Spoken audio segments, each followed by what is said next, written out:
entertaining, talking sports.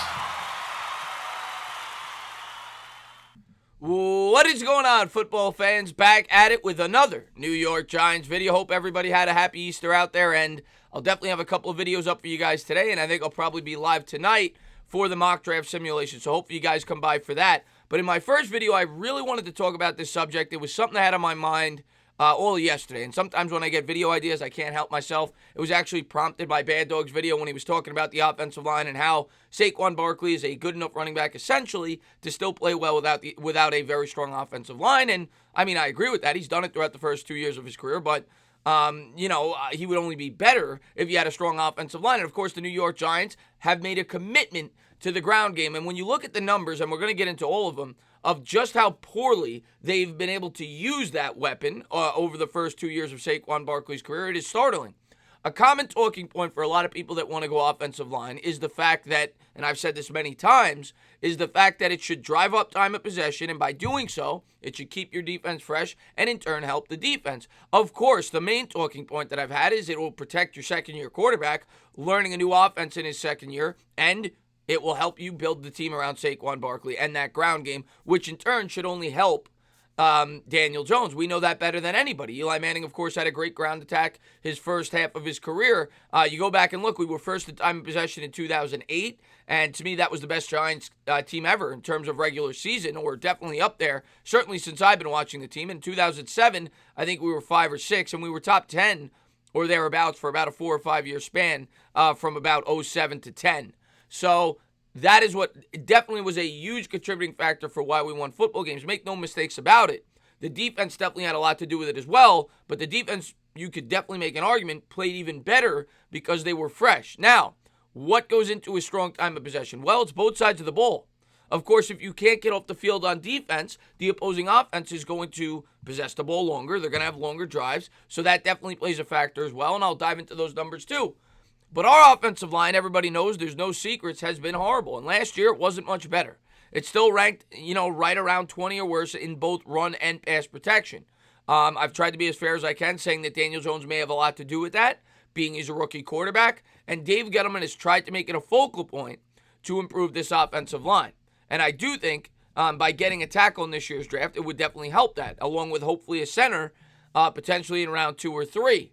We're going to have to wait and see. But one common talking point, and I've talked about it, that a lot of my subscribers have had, is that you can't take a tackle that early because it's not as important, I guess, is what they're hinting at, that a defensive playmaker is more valuable that you get at number 4, to which I point to, I would rather trade down for both of these prospects. So let's get that out of the way, but you need a dance partner. You need a team willing to move up.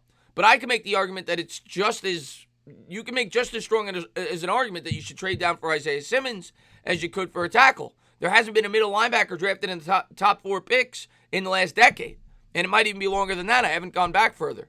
There's been plenty of offensive tackles selected in the top 4 picks. And this is thought to be one of the stronger tackle classes in a very long time. And my mindset has been this entire draft process is, we've ignored this position for long enough. Now, Reese tried to address it in the draft, and Flowers was a failure. But there are numerous running backs that were failures. That did not prevent us from going out and drafting Saquon Barkley. We need to fix this line, and we need to fix it fast. And we'll see what the Giants do on draft night. But I'm beginning to think that it's going to be more and more likely that we will take a tackle. But I wanted to dive into some of the numbers regarding time of possession and things of that nature, and what are some of the biggest contributing factors as to why the Giants rank as poorly as they do in that department. So let's jump right into it. And it has definitely contributed to why we've lost football games. The first thing we're going to look at is the defense, and I was actually surprised by this. Watching New York Giants games last year, they couldn't get off the field on third down. It was horrible. And it's been the last 3 or 4 years. Well, the last 3 years. We had a good defense 4 years ago. And they weren't as bad as I thought. Now, they're certainly still bad. And you can't go strictly by numbers. But in third downs against last year, the Giants ranked 20th in the league, which is still below average. It's still bad. It still definitely needs to be improved. In third down against, the opponent converted 39.81% of the time, which ranked 20th. The Redskins, just by comparison, who were dead last, gave up a first down on nearly 50% of their opponent's opportunities at 49.8. In 2018, we were 27th, and in 2017, we were 21st. Now, the time of possession numbers I'm going to show you and the third down conversion rates I'm going to show you are going to be over the course of 5 years or 3 different coaches. And, for the most part, different players. So there's a lot of factors here, but to me, it's just kind of been the team philosophy as to why we've ranked as poorly as we have in these statistical categories. Now, this has nothing to do with the defense. This is third down conversion rate and plays per drive. Last year, the Giants ranked 27th in the league in plays per drive at 5.63. Obviously, the less plays you run, the fewer third downs you're converting, and the less time you're possessing the ball. Their third down conversion rate over the last 5 years, they've ranked 21st, 30th, and 20th. So in the bottom third of the league, and 2 out of those 5 years ranking in the bottom 3 teams. And to no surprise, the time of possession, they've been 27th or worse each of the last 5 seasons because they can't convert on third down, they can't extend drives, and that's why they brought in Saquon Barkley. And as good as Saquon Barkley is, he has not helped in this department for the simple reason that they have not been able to run the football, and we'll get into those numbers as well. But the time of possession, the Giants have ranked 30th, 28th, 29th, and 27th. Now, the teams that have ranked at the top of the league in time of possession, to no surprise, have all made the playoffs. The top 6 teams in 2019 in time of possession were the Ravens, Eagles, Saints, Patriots, Niners, and the Green Bay Packers. The Ravens went 14-2, the Eagles 9-7, Saints 13-3, Patriots 12-4, and the Niners and Packers both went 13-3 with a combined record of 74-22. So, to no surprise there. And what you'll notice with a lot of these teams, they had a run-heavy approach. The Ravens ran the ball more than anybody. Of course, a running quarterback certainly attributed to that. The Saints run the ball a lot more than people realize.